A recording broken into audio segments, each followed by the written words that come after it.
All right, everybody. It is late, so let's get right into it. A lot of stuff going on this week. So let's start with One Piece. And I know this is near the bottom here. But the reason I want to talk about One Piece is it looks like we have gotten the reprint of OP13 and the reprint of EB03. We got allocations late last week from one of the two distributors, which means it's landing pretty much in both, which is good. It also looks like the allocations for OP17 are starting to be finalized for both PhD and Southern Hobby. So it's going to be super interesting to see what happens there. My guess is the numbers aren't going to go up crazily. Kind of my base case is 25% higher print run, just in general, compared to what we would have normally seen if it was just GTS and Alliance. But let's not forget that for the anniversary sets, they do tend to print about double the quantity. So I would imagine there is going to be an awful lot of OP17. Let me just click on this. See if there's anything else in One Piece. We'll go through it. No, you do have OP18 double packs. Looks like this is a short order window as well, about a week. So just make sure you get those in. I did see that OP18, I believe, was either open for Bandai Plus or it just closed this past week. So anyway, that's that. Dragon Ball, not a whole lot to see here. We still haven't quite gotten to the world where everybody was able to order this after the price spiked and has been able to see increase in supply in the market. That is going to be probably the FB11 set. Because, yeah, the order date was 3/14, so this was right after Gamma, which is kind of where everything went nuts. So really not a whole lot to see there. Final Fantasy. The reason I want to talk about this is I've had 3 master cases sell over the weekend of Dreamlike Oceans, which blows my mind. The boxes are $75 plus. It looks like the full art Tifa is pushing $150. I don't know why, other than it is an upper body shot, if you will. But the game keeps performing. People keep buying the boxes. I just report the news. Moving to Flesh and Blood. So Omens. Really quickly. By the way, it looks like Distro just did get a restock of Compendium. For what reason, I have no idea, because the pricing is upside down. Nobody wants the gold packs, and again, the EV is pretty crappy. Omens looks like LSS. I think I mentioned this last week. Looks like they cut purchase orders for both PhD and Southern by about 20%. It looks like the supply is down more, or is down fairly significantly compared to what distributors thought they were getting. So I don't know if there's a second wave coming, if they're playing games to create artificial scarcity, which I support. It tends to work, or if they just have a bunch of, a bunch of thousands of boxes they're holding back for nationals, which I think is in a couple weeks. I didn't bother double checking for the video because, quite honestly, I don't care that much. But other than that, I mean, the rest of this stuff is just, it's a waste of time and money, quite honestly. They have way too many SKUs and it's idiotic. Moving on, Godzilla card game. So set 4 came out. For those of you who haven't seen it, I think I mentioned this last week. Set 1 boxes are $200. Set 2 boxes are $75. Set 3 boxes are getting close to $75. Set 4 boxes are going to do the same, because set 4 probably has the lowest print run of any of these. And quite honestly, set 3 is probably a little bit less than set 1. But from the conversations I had with distribution, it looks like there was south of 2,000 boxes ordered for most of the big guys of Godzilla. So that should give you some idea of how much is out there. To put that into perspective, it's probably about half the total supply of My Little Pony TCG, which, by the way, the boxes are selling for $65 to $70 now. And we did just get a reprint in. I don't think it's been pushed out yet, but I believe it's been received by distribution. So Godzilla keeps selling. You can complain all you want, but this is a game that doesn't have a whole lot of marketing for organized play, but it's collectible and it's an IP that people like, and the price keeps going up. Is what it is. Gundam. So it looks like we've started to get allocations for the EBO1 set, which comes out in a couple weeks. Looks like it's going to be about the same as a normal set. I've only seen my Wave 1, my pre-release allocation. I didn't see Wave 2. If there is a Wave 2, I will tell you that I don't know if there's going to be 2 waves. I'm not saying there is or there isn't. Generally speaking, I would assume yes, because it's a Bandai game. But since it's an extra booster, I don't quite know. Other than that, as we get into this Friday's Mayhem sale, if you like Bandai games, you like making money, and you like Gundam, GDO2, and Dual Type Rising. Dual Type, oh my God. Jesus Christ, I'm having a brain fart. Dual Impact.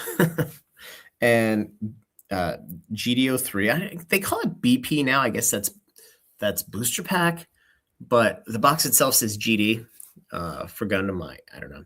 GDO3, which is still Requiem. Those 2 boxes are going to $200. They're going to $200 very shortly. I think GDO3 is going to hit it before GDO1, or I'm sorry, before GDO2, just because the sell-through for GDO3, it's pushing 5,700 boxes, which is really the point where it starts to dry up. Last time I checked, the boxes could still be had somewhere around $110, $115. But GDO1 boxes are $400. So if you haven't been paying attention, the product that was pretty much dead money for months has dried up, and the boxes have gone parabolic. So the longer this game goes, the more successful it gets, the more the game grows, and it's going to, because Bandai has every incentive to do so. Those boxes are going to hit $500, $600, $700, and again, it's probably going to hit $1,000 by the end of the year. Because quite honestly, when there's 60 boxes on TCG Player and 4 times that are selling a month, or 3 times that, obviously that number's going to go down now. There's the supply demand gets out of whack, and prices go up. So HoloLive. I want to talk about HoloLive. I don't really often talk about this game. I do want to talk about the extra booster. This is a summer hologram booster display. The only thing I'm going to say about this, and the HoloLive boxes have actually performed quite well. They come out and they dump, and then they move up. This is all I have to say. If you don't know what I'm talking about, then you probably shouldn't buy the boxes, but it's going to sell, and people are going to buy it. So moving on, Lorcana, we have Attack of the Vine coming out. People seem to be pretty high on it, so we'll see what happens here. We've expanded our purchasing a little bit just because it started to move. There's been a little bit more interest. Wilds Unknown sold reasonably well. Winter Spell, it was okay, but it was profitable. And I think the most important thing here is when there's interest and it's profitable. And also with Wilds, the Fableds, it's not Fables. Is it Fable? I don't know. The Buzz Lightyear card is it's going absolutely through the roof. It's starting to work. So that's Lorcana, My Little Pony. I mentioned that. It's selling like crazy. Moving on to, let's go to Riftbound. So Riftbound. So I did a video on this, and this is probably the most frustrating game out there right now. For the longest time, it was Lorcana. They seem to have either tightened things up or they've gotten some more supply. But UVS keeps pumping out product, and they need to draw a line in the sand and stop at some point. Now, I'm not saying there's anything wrong with the Origins reprint that we just got. I think it's perfectly fine. I think it's reasonably healthy. It'll work through the system, and the boxes will move back up. Proving Grounds was heavy-handed, but it is what it is. I mean, that is not an easy product to move. It's giant, bulky bricks. However, there is another wave of reprint of Origins that has not quite landed. I actually did a video on this last week, and since that video, I did get an allocation. I thought it was going to be a couple more weeks, so it does look like there's more coming. My concern is that they're going to hit Spirit Forged again. Unleashed, the boxes are sub $100 now. It's gotten to the point where, great, the boxes are affordable. People can buy them. You're now effectively under MSRP penis. Now collectors are shying away. Investors are shying away because they've lost faith in UBS. And I understand it. We are at an inflection point. It's a fine line. My video is not the fact that they've killed it to the point where it's dead, but they are killing it. They are choking it out with product. Now, if they come out and say, hey, this is the last little bit of Origins is going to zoom, and then everybody's going to look at that and say, okay, well, now we know what the roadmap looks like. We know what the reprint schedule looks like, so we can plan accordingly, and people will start to accumulate boxes over time. And for those broke-ass teamy motherfuckers out there that are complaining about how, oh, the game's finally affordable, you can buy cheap singles. You've been able to buy cheap singles the entire time. The price of singles isn't that high. Origins, there were plenty of times where you could buy it cheap. You can buy it cheap now. Spirit Forged has been reasonably cheap the whole time, and Unleashed has been completely, it's sub MSRP. So quite honestly, sub MSRP in this market is a failure. So hopefully it turns around reasonably quickly here. I hope these guys remove their head from their ass and they stop being greedy. It's not too late, but when I hear that there's another wave of reprint on the water, you start thinking that, okay, well, they're probably planned out for the next 6 months, and this is most likely what the behavior is going to be with reprints, which means they're going to hammer probably Spirit Forged again, certainly Unleashed again, and then you're going to get to the point with Vendetta where stores are going to stop they're going to stop carrying it, because when you pay $70 for a box and all of a sudden people don't want to pay $100, it gets into the world of risk where you can allocate those funds elsewhere. And if it's not free tendies or at least a little bit of profit, stores are going to start passing on it, quite honestly. And it's going to be what it's going to be. So this is kind of, it's like a 3-alarm fire right now, not quite a 5-alarm fire. But if they hammer more Spirit Forged, another wave of Unleashed, it's going to be a 5-alarm fire real quick. Sorcery, I saw somebody mention that Arthurian Legends restocked somewhere. I don't know if it was here or PhD. I did see it live. Some of these, Gothic is sold out when you log in, so not really a whole lot there. And again, I don't know if these guys are going direct to consumer, if they're using their Star City Games, their Team Covenant or Rudy contacts and just trying to push them out that way and cut out the middleman. I don't know. Quite honestly, I don't care at this point. Unit Arena. So they just started taking pre-orders for Grand Archive. Not Grand Archive. My Hero Academia. All those games running together in my head. Kind of short window here.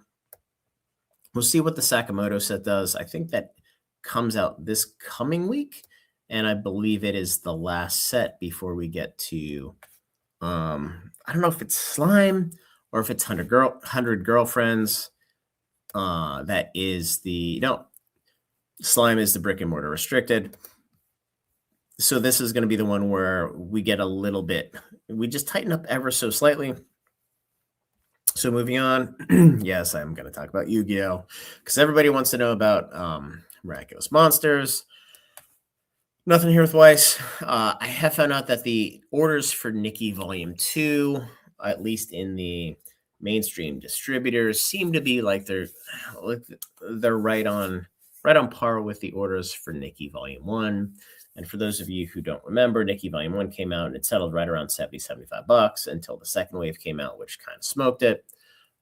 So I had hoped it would be a little bit lighter, but it does look like that's the case now.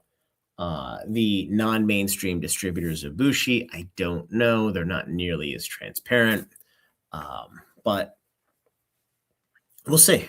I'm guessing they haven't sold as much as they usually do, but again, I could be totally wrong. And also, those distributors tend to, some of them carry Japanese, and with Japanese and English coming out at the same time, if you're buying from those guys, you're probably leaning Japanese because you do have the AGRs with the serialized cards and the real autograph, as opposed to the garbage hot stamp that we get in the US. Anyway, let's see, Yu-Gi-Oh! Okay. So, Magnificent Monsters. This is what I know. And first of which, I think Legends, Battle of the Legend Glorious Gallery, and Chaos Origins both have serialized cards. I think these are the first two. Rarity Collection was the first set that had full arts or alt arts, or both, either, I believe. But Magnificent Monsters is coming out as a little bit of a premium product. And the boxes, I should say, the cases have 10 boxes. Each box has 3 packs with an MSRP of $34.99. So it's a pretty hefty bite for Yu-Gi-Oh! But they're going to sell. And from what I can tell, the allocation, so these are being pre-allocated to distribution. Looks like it's somewhere around 50% of a standard game. Again, best guess, doing a little bit of legwork. Again, I am not a Yu-Gi-Oh! Expert. But with that being the case, and the orders being a ton compared to what they normally are, and I'm shocked that Konami is really holding back on this, which I am not quite sure why. Maybe they figured the game out, but who knows? But it does look like it's going to be heavily allocated across all distributors. Some distributors, I think Magazine Exchange already allocated based on Yu-Gi-Oh! Spend. So if you have Yu-Gi-Oh! Spend, congratulations. Hopefully you can make a fraction of the money back that you've lost your ass on in the last year and a half when they've overprinted stuff. But I think everybody else is, they're probably most likely going to allocate on Yu-Gi-Oh! Spend and then total spend. We'll see. The boxes aren't super cheap to buy, and they're going to be even more expensive to sell. And if you have a Yu-Gi-Oh! Community, you do risk a mutiny because they are like flesh and blood players, cheap as fuck, and this is not a cheap as fuck product. So, moving on. Let's see. Let's hit Magic. I just like hitting Pokemon last. So Magic, we still don't have all of our bundles from Strixhaven. I do not have a single Codex bundle from Strixhaven. I saw Amazon was selling them again. I mean, Wizards of the Coast store on Amazon. So this is an abject disaster where Wizards just said, you know what, distribution, fuck you. LGS, fuck you. We're going to sell them on Amazon because we're whores. And I actually listened to the Wizards Q2 earnings call, and I picked up on something that was really, really fascinating. So there's a question. It was a really good question about the supply of, it was about print capacity, but also the supply of paper. And, for those of us who are close enough to the industry, we've heard rumors that there's always shortages of paper, especially when the market's as hot. So they had mentioned, or there's a question about, has tightness of paper supply impacted you? And the response was no, because we have long-term contracts, purchase contracts in Japan and Germany and the US, which, for those of you who don't know, they print Magic cards in the US. They also print them in Japan, and they print them in Belgium at Cartamundi. So I kind of thought about that a little bit, and I went back to the Ixalan Commander case that we just cracked that had a packing slip that was Cartamundi in Spanish from Spain. And even though the boxes said printed in the USA, it was clearly packaged in Spain, which was really, really interesting. So I wonder if the reason why the Strixhaven Commander displays are so delayed is I wonder if they're shipping them from Japan or they're shipping them from Belgium, even though the boxes say printed in the USA. I find that really, really odd. And I don't know if it was a way that they were trying to skirt customs or if I'm just wrong, which is possible. But I thought that was a really, really interesting to say on the call because, look, the U.S. market is obviously the biggest market by far. I would wager to guess U.S. market is probably 2 to 3 times greater than the rest of the world combined for Magic. Pretty sure they disclose other numbers. Might not be to that extent, but I'm just ballparking. So it doesn't really make a whole. I mean, obviously, that stock is in a region of the world that is beneficial to printing in that region of the world. You're not paying to train or barge that shit to the U.S. It just isn't going to make any sense. So I think that's kind of interesting, but I don't think I have a third of my regular bundles. I mean, fucking Marvel comes out in 4 weeks at this point. And again, I don't have a single Codex bundle, so it's a shit show. Marvel, I have almost all the allocations. Missing. No, I should say I'm missing 2 of the 5. But it does look like Commander displays are way down, like less than half of what we saw.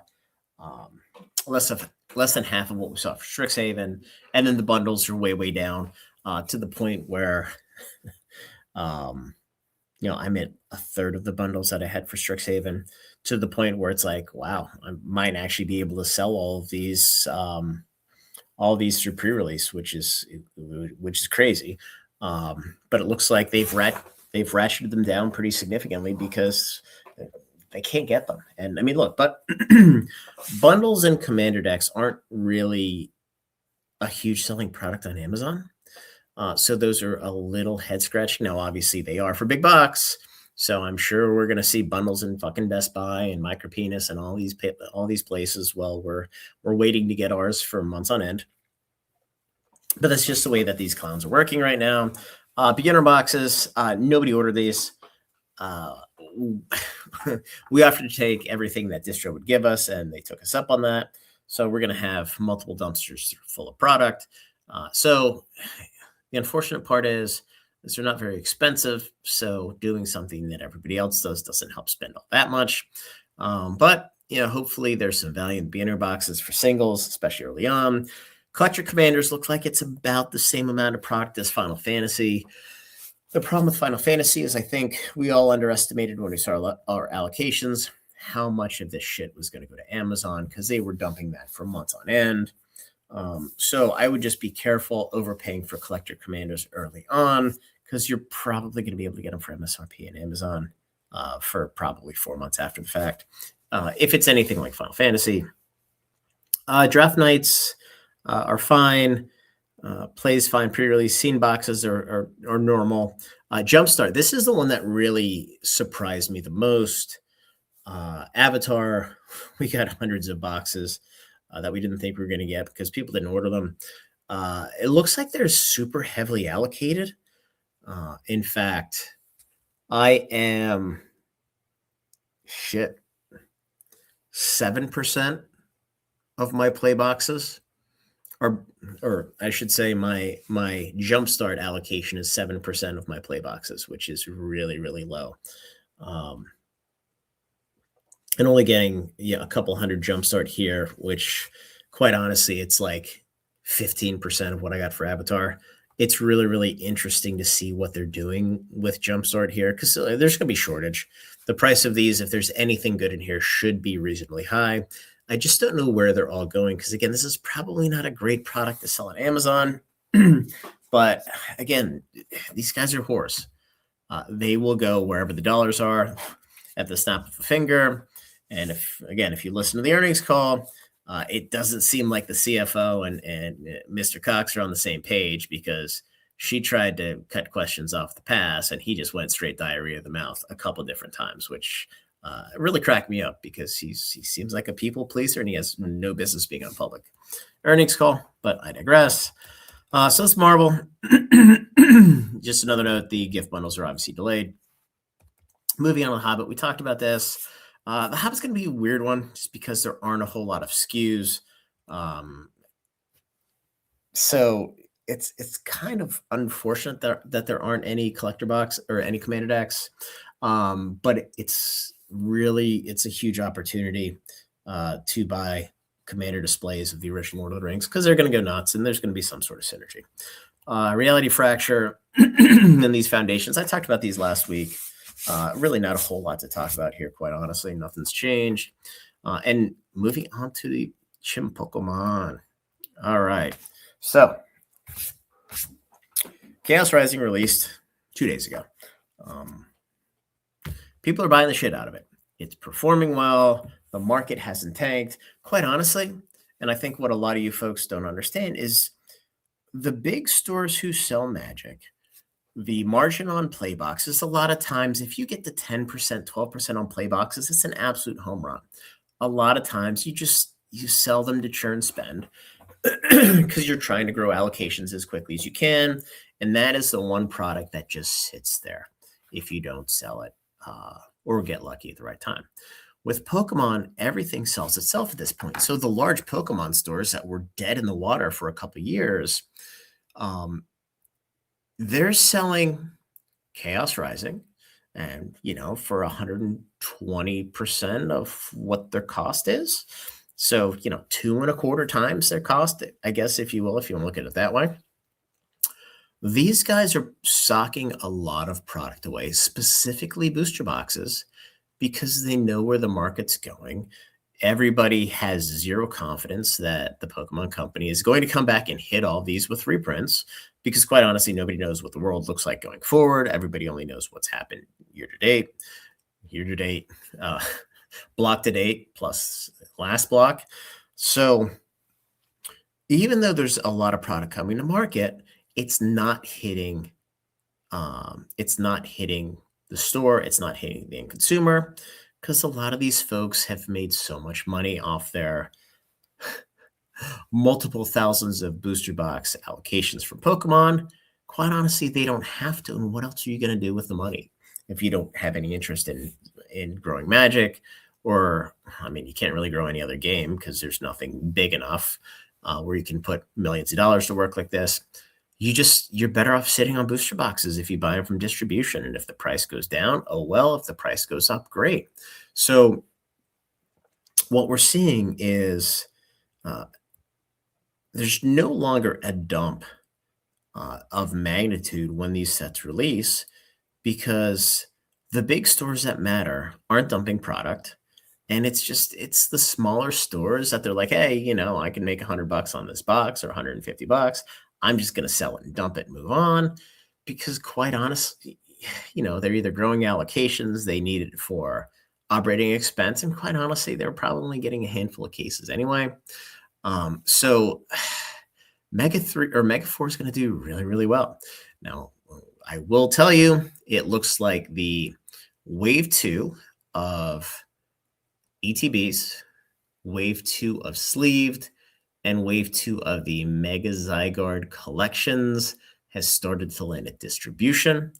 What's interesting is, generally speaking, ETBs, booster bundles, and booster boxes are all packed at the same place.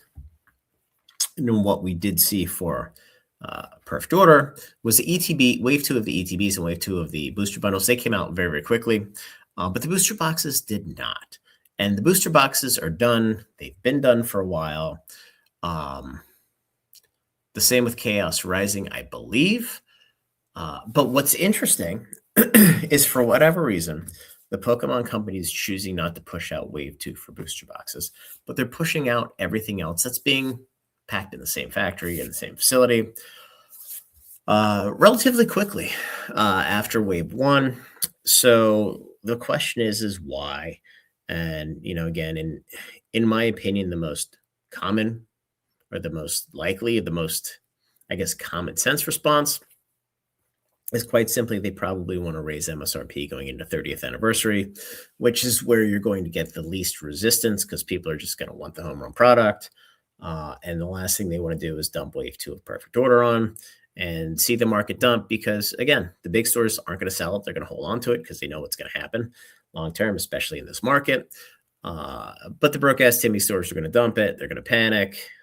And it could potentially impact their move because it'll be fresh in people's heads that, oh yeah, by the way, perfect order went to 160. Why the fuck is MSRP now 179 and change? Is my best guess. Now they could always ratchet up the 550 pack and take the 199, but I don't think that's going to be the case. I think that's a little too bold. You're probably looking at 179 and change up from 163, 161, whatever the number is. So it basically 50 cents back. So other than that, have gotten allocation. So Mega Moonlit tin is fairly similar to the rest of the last tins that we've gotten in the EX boxes. The supply of those has all been about the same. Lumio City. Oh my God. Lumios City mini tins. Looks like it's a little bit lighter than the Mega Moonlit tins. Again, you have 10 in a display versus I think it's 5 packs in the tins or 4 packs in the tins, depending. Yeah, this is probably a 4-packer. Yeah, 4 packs. And these are awesome, right? I mean, that Gengar is sweet. People are going to buy the crap out of that promo. First part illustration, Collection Series 2. Looks like the supply is about the same as Series 1.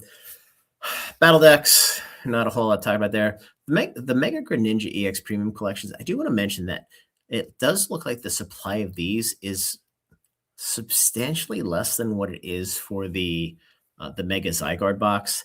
I don't know why. I don't know if they've kind of changed how they're doing things here. So they cut the print run of this off a little bit early. I'm not quite sure. And then we moved to Pitch Black.